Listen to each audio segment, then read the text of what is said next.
ce système judiciaire qui vous met en prison parce que vous avez écrit quelque chose sur Facebook.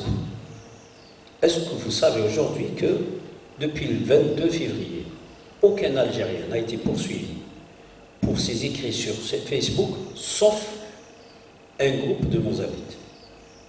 Je dis Mouzabites, pas les citoyens d'Ardaya, parce que dans Ardaya, c'est une communauté mixte, il y a des Mouzabites, il y a des non-Mouzabites. Les seuls qui ont été mis en prison, nous avons Frère Kemeldine, nous avons Haj Brahim Ouf, ils sont en prison, c'est leur 35e jour de grève de faim aujourd'hui. Et leur avocat, moi-même, j'ai failli être mis en prison si ce n'était pas la mobilisation de la corporation des avocats.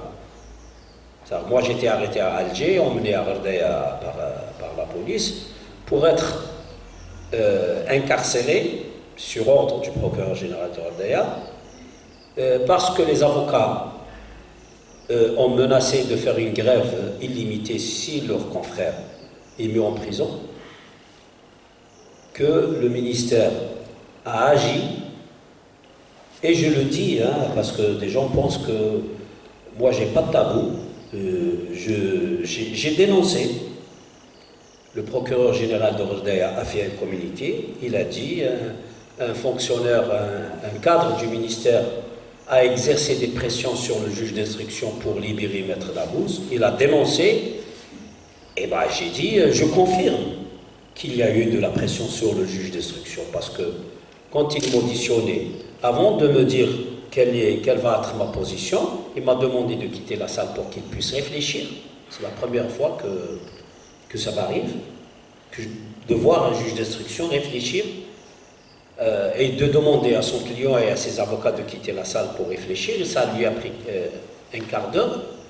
Mais moi, j'ai dit au procureur général, je suis d'accord avec vous qu'il y a eu une pression, mais il y a deux choses. Qui a dit que la pression c'était pour me libérer sachant que je n'étais pas en détention?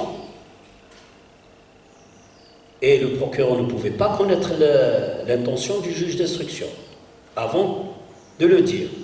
Ce qui fait que je suppose que le procureur général avait obtenu des garanties d'une façon illégale par ce juge d'instruction de me mettre en prison, et qu'effectivement il y a eu un coup de fil pour lui dire faire quoi, qu'il a agi en me mettant sous contrôle judiciaire. Mais j'ai dit en même temps, moi je dis qu'il y a eu pression pour me mettre sous contrôle judiciaire, parce que ma situation ne nécessite ni contrôle ni dépôt. La question c'est quoi maintenant? Pourquoi monsieur le procureur général, qui a vu un cadre du ministère violer la loi, n'a pas engagé une poursuite contre ce cadre? C'est ça la question que je lui ai posée. Je lui ai dit, vous devriez engager des poursuites immédiates, et si vous ne le faites pas, moi je le fais. Et effectivement, j'ai déposé une plainte contre le juge, enfin contre le procureur général, que j'ai considéré comme complice dans cette histoire, parce que dans son communiqué, il dit des pressions exercées à travers le parquet.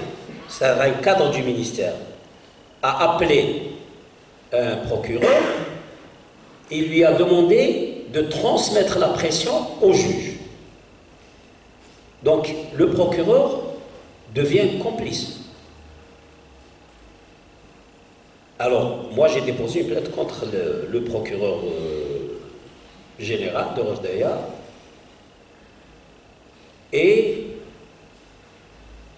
contre X, à déterminer par celui qui va instruire cette affaire pour retrouver tous les éléments. Je raconte cet exemple pour vous dire que la justice est très très loin d'être indépendante pour agir en couverture et garantir les droits tels que le prétend Gaïd Saleh.